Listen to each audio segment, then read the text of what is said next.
Hello students, welcome to Paritran classes. तो आज हम जानने वाले हैं कि क्लास 10th बोर्ड एग्जाम के लिए साइंस का वेटेज कितना और क्या होता है। जैसे कि मैंने आपके पीछे यहाँ पर लिख करके रखा है कि बेसिकली कितने नंबर ऑफ क्वेश्चंस होते हैं, कितना मार्क्स होता है, क्वेश्चन के टाइप क्या होते हैं, सेक्शन क्या होते हैं। पता है, एग्जाम को, किसी भी एग्जाम को अगर क्रैक करना हो, अच्छे नंबर से क्रैक करना हो, तो उसके पैटर्न को समझना बहुत इंपॉर्टेंट है। तो अगर हम सिलेबस स्टार्ट कर रहे हैं तो उससे पहले हमें बेसिक चीजें जानना बहुत जरूरी है कि आपके पेपर में कितने मार्क्स का पेपर होगा। तो सबसे पहले मैं आपको बता दूं बेटा, टोटल जो पेपर होगा आपका वो 80 मार्क्स का होगा। कितने मार्क्स का होगा? 80 मार्क्स का। 20 जो है वो इंटरनल असेसमेंट का होता है और वो बेसिकली आपको आपके स्कूल में करवाया जाएगा और वहां पे वाइवा वगैरह लेकर किया जाएगा। अब आप देखो ध्यान से कि इसमें होता क्या है कि आपके क्वेश्चन पेपर में आपको क्या देखने को मिलेगा। आपके क्वेश्चन पेपर में आपको ये 5 सेक्शन देखने को मिलेंगे। पहला सेक्शन है सेक्शन ए, दूसरा है बी, तीसरा सी, डी एंड देन ई।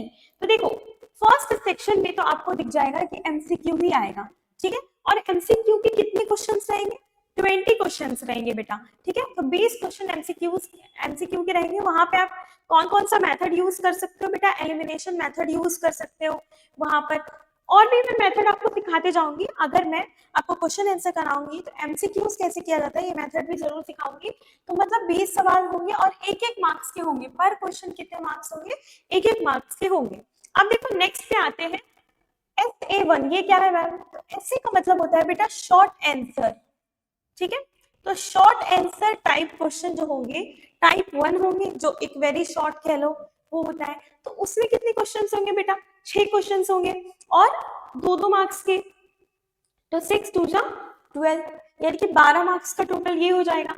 इसके बाद शॉर्ट आंसर टाइप 2 होगा, ठीक है। हो सकता है ये जो शॉर्ट आंसर 1 हो वो थोड़ा सा शॉर्ट मतलब कि वेरी शॉर्ट वाले में हो, या फिर ऐसा हो सकता है कि शॉर्ट आंसर 2 जो है उसकी डिफिकल्टी लेवल 1 के कंपैरिजन में ज्यादा होगी, उसमें ज्यादा चीजें एक्सप्लेन करनी पड़ेगी। तो ये भी देखते हुए चलना है। तो शॉर्ट आंसर 2 वाले में कितने हैं नंबर ऑफ क्वेश्चन? 7। और पर मार्क्स देखो, मार्क्स बढ़ गया बेटा। जहां आपने देखा कि 2 मार्क्स है तो हमें 3 से 4 लाइन या 3 लाइन में कंप्लीट कर लेना है, या 2 लाइन, मैक्स टू मैक्स 2 से 3 लाइन से ज्यादा नहीं बढ़ना है, ठीक है। लेकिन अगर वो 3 मार्क्स का है तो 4 लाइन तो कम से कम लिखना ही है। जितने मार्क्स का है उससे थोड़े से लाइन ज्यादा बढ़ाकर। और इसका मतलब ये नहीं है कि आप जबरदस्ती कुछ भी लिखो। हमेशा याद रखना कि एक्यूरेसी आपके मायने रखती है कि आप क्या पेपर में लिख कर आए हो, क्या पूछा गया है उसके अकॉर्डिंग। एक्स्ट्रा चीजें लिखने का मतलब ये नहीं होता है कि आप कुछ भी लिखते चले जाओ। तो देखो बेटा कितना हो गया? 21 हो गया। इसके बाद एल ए क्या होगा? ऑफकोर्स ये क्या होगा? लॉन्ग आंसर हो गया। तो लॉन्ग आंसर में देखो ये कितने क्वेश्चंस आएंगे बेटा? 3 क्वेश्चंस आएंगे और कितने मार्क्स के? 5-5 मार्क्स के होंगे, ठीक है। तो 15 मार्क्स इधर हो गया। इसके बाद केस स्टडी। अच्छा, केस स्टडी के लिए मैं आपको पहले बता दूं कि केस स्टडी के लिए आप क्या पढ़ के जाओगे, चाहे वो केमिस्ट्री हो, बायो हो। आप एक्टिविटीज जो है जो दी हुई है आपके एनसीईआरटी में, एक्टिविटीज दी हुई है उसको ध्यान से पढ़ के जाएंगे, स्पेशली फॉर केमिस्ट्री। अब रही बात बायो की, तो बायो में कुछ ऐसे एक्सपेरिमेंट्स दिए गए हैं, वेरिजेटेड लीफ वाला, ठीक है। तो उसमें क्या रिजल्ट आता है ये भी एक्टिविटी में दिया गया है, तो ये भी आपको पढ़ के जाना होगा, राइट। अब इसके बाद देखो नेक्स्ट पे ये सारी चीजों पे डिस्कशन हो गया। Short answer, very short answer. अब देखो जैसे कुछ ऐसे क्वेश्चंस है, व्हाट इज कैटेनेशन आपके केमिस्ट्री वाले पार्ट में है, ठीक है। व्हाट इज फोटोसिंथेसिस बायो वाले पोर्शन में है, ठीक है। What is exothermic endothermic reaction. तो शॉर्ट आंसर में आपको इस तरह के क्वेश्चंस देखने को मिलेंगे। और लॉन्ग आंसर में जैसे कि आपने देखा होगा कार्बन इन इट्स कंपाउंड में मिसल का फॉर्मेशन वाला जो क्वेश्चन है वो देखने को मिल जाएगा, ठीक है। प्रॉपर डायग्राम बेस्ड क्वेश्चन आपको देखने को मिलेंगे। बायोलॉजी में देख लो तो हो सकता है ह्यूमन ब्रेन का डायग्राम पूछ दे, या हिंड ब्रेन जो है, आपको पता है कि हिंड ब्रेन, पॉन्स, मेडुला, ये सारा सबका प्रॉपर डेफिनेशन पूछ दे, ठीक है। और एक्सप्लेनेशन पूछ सकते हैं। और भी डायग्राम्स बेस्ड है, हार्ट, डबल सर्कुलेशन क्या हो सकता है, ये सारी चीजें हमसे पूछा जा सकता है आपके लॉन्ग आंसर में, जिसमें डायग्राम्स आपको दिख जाएंगे। तो लॉन्ग आंसर में आपको डायग्राम्स भी दिख सकते हैं, ठीक है। या तो 3 मार्क्स वाले में दिखेंगे, 2 मार्क्स वाले में डायग्राम दिखने की पॉसिबिलिटी कम है, 3 मार्क्स वाले में दिखेंगे आपको। शॉर्ट आंसर में आपको डेफिनेशंस आपको पूछा जा सकता है, ठीक है, ये सारी चीजें। और शॉर्ट आंसर टाइप 2 में आपको जैसे कि आपको कुछ लर्न करने वाली चीजें हैं, लर्न करने वाली, वो चीजें आपको रिकॉल करवाने की कोशिश करेंगे कि ये कैसे होता है, ये कैसे होता है, ये टाइप ऑफ रिएक्शन या इस तरह की चीजें यहाँ पे पूछ सकते हैं। ठीक है, एमसीक्यू तो आपको पता ही है कि एमसीक्यू तो बहुत ही बेसिक सा सिंपल सा चीज है, आप पूरा पढ़े रहोगे एमसीक्यू से आसानी से हो जाएगा एलिमिनेशन मेथड यूज करते हुए। ठीक है बेटा, अब देखो नेक्स्ट पे आते हैं, अब हम आते हैं अपने बायो पर। मैंने बोला था कि 10th के बोर्ड्स के लिए बायो के आपके ये जो है 5 चैप्टर है। ठीक है, तो ये 5 चैप्टर में चैप्टर नंबर 5 मैंने यहाँ लिख दिया है 6, 8, 7 और 13। ठीक है, सबसे ज्यादा जो इंपॉर्टेंट आपको दिख रहा है वो ये वाला चैप्टर दिख रहा है, क्योंकि देखो बेटा इसमें इसमें सब कुछ है, किडनी है, लंग्स है, हार्ट है, ये सारा कुछ पढ़ना है। ठीक है, कॉम्प्लेक्स चीजें हैं, कई सारे कॉम्प्लेक्स चीजें हैं, तो यहाँ से इंपॉर्टेंट इस वाले पोर्शन से जो 9 मार्क्स दिया हुआ है, यहाँ से डायग्राम्स आ सकता है, यहाँ से कोई केस स्टडी आने के चांस बहुत कम है, यहाँ से डायग्राम आ सकता है नो डाउट। ठीक है, फिर आपको जो एक्सप्लेनेशन वाली चीजें हैं, ठीक है, कि बताओ सर्कुलेटरी सिस्टम क्या है, ठीक है, रेस्पिरेटरी सिस्टम क्या है, प्रॉपर आप एक्सप्लेन करो, आर्टरी वेन क्या है, अगर 1 मार्क्स से क्वेश्चन में आ जाए तो पल्मोनरी आर्टरी पल्मोनरी वेन के बीच का डिफरेंस पूछ सकते हैं। तो इसमें आपको इस तरह के क्वेश्चंस आपको देखने को मिल जाएंगे, या तो नेफ्रॉन के डायग्राम्स को पूछ सकते हैं, किडनी को प्रॉपर एक्सप्लेन करने या उसका रोल पूछ सकते हैं, फंक्शन पूछ सकते हैं, तो लाइव प्रोसेस में आपको इस तरह की चीजें दिख जाएंगी। ठीक है, अब देखो इसमें प्लांट वाली चीजें भी है, तो वो भी आपको देखने को मिल सकता है, जाइलम फ्लोएम उसका ट्रांसपोर्टेशन प्लांट्स में कैसा होता है, तो उससे काफी कम चांसेस है, पर यहाँ पे जूलॉजी वाला पोर्शन जो होता है वो हावी हो जाता है, वो ज्यादा इंपॉर्टेंट हो जाता है। अब देखो इसके बाद आता है कंट्रोल एंड कोऑर्डिनेशन।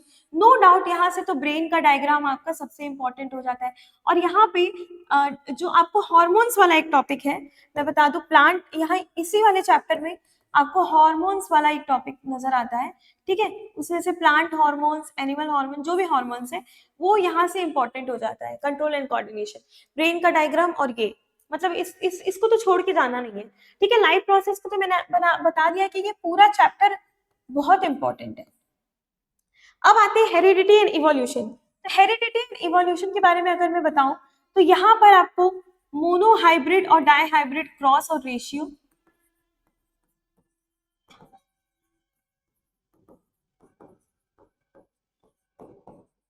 ये इसमें एक और टॉपिक आता है सेक्स डिटरमिनेशन। ठीक है, जिसको बोला जाता है करके बताइए कि गर्ल और बॉय होने के कितने कितने परसेंट चांसेस है, इसको आप प्रॉपर चार्ट पे बताइए। तो सेक्स डिटरमिनेशन भी यहाँ पे इंपॉर्टेंट हो जाता है, और ये 3 टॉपिक के अलावा तो कुछ है नहीं। ठीक है, डीएनए वगैरह पूछ सकते हैं, डीएनए रेप्लिकेशन या डीएनए क्या होता है, इवोल्यूशन तो आपके सिलेबस से मतलब मैक्सिमम चीजें कट चुकी है इवोल्यूशन की। ठीक है, अब आते हैं हाउ डू ऑर्गेनिज्म रिप्रोड्यूस। ठीक है, एक सेक्सुअल रिप्रोडक्शन वाला पढ़ना है और एक असेक्सुअल रिप्रोडक्शन वाला पढ़ना है। ठीक है, तो देखो इसमें दोनों ही पढ़ना है कि सेक्सुअल रिप्रोडक्शन क्या है ना, असेक्सुअल रिप्रोडक्शन फ्रेगमेंटेशन क्या है, बडिंग क्या है, ये सारी रीजनरेशन क्या है, तो इसमें जो है ना टर्म्स इंपॉर्टेंट हो जाते हैं, टर्म्स। ठीक है, असेक्सुअल रिप्रोडक्शन के लिए जो टर्म्स है वो आपको पढ़ के जाना पड़ेगा। और अगर मैं सेक्सुअल की बात करूं बेटा, सेक्सुअल रिप्रोडक्शन के लिए, तो वहां पे आपको कॉन्ट्रासेप्टिव जो है वो पढ़ के जाइए, कॉन्ट्रासेप्टिव मेथड क्या क्या है, मेंस्ट्रुअल साइकिल पढ़ के जाइए। ठीक है, ये सब आपको बेसिक पढ़ के जाना ही पड़ेगा, मेंस्ट्रुअल साइकिल क्या है, कॉन्ट्रासेप्टिव क्या है, ये इससे सवाल आ सकते हैं, क्योंकि ये एक लेवल अप थोड़ा हो जाता है, एनसीईआरटी में दिया हुआ है, तो ऐसा हो ही नहीं सकता कि क्वेश्चन आपसे ना करे। ठीक है, तो और इसके बाद आता है आवर एनवायरमेंट 5 मार्क्स का। तो देखो इससे चांसेस है कि इससे केस स्टडी आ सकता है। ठीक है, मतलब इससे चांसेस है कि इससे केस स्टडी पूछ लेंगे कि आप अपने घर में रेफ्रिजरेटर यूज कर रहे हो, उससे कोई ऐसा गैस निकल रहा है जो हार्मफुल है हमारे इन्वायरमेंट के लिए, तो बताइए कि हम क्या कर सकते हैं, कौन सा स्टेप ले सकते हैं, या किसी पर्सन को ऐसे दे करके ऐसे स्टेप लिया जा सकता है, पूछा जा सकता है आपसे।